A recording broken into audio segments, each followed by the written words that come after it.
দিদি কি রান্না করেছিস আজকে? হ্যাঁ, কি রান্না করেছিস আজকে দেখ না হেভি স্পেশাল রান্না আছে। বর্ষায় বাইরে বৃষ্টি হচ্ছে, আর দেখা এই যে এখানে আছে অরুণ কাকুর মতন পনির দিয়ে খিচুড়ি। ওয়াও, বুঝলি, এই বর্ষায় খিচুড়ি ছাড়া তো মানাবে না।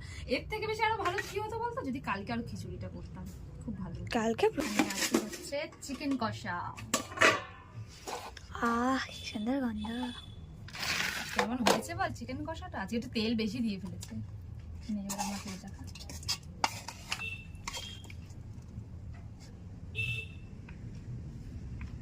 আজকে খাওয়াই শুধু খাওয়া। এখানে আছে আমের চাটনি, আছে পাঁপড় ভাজা।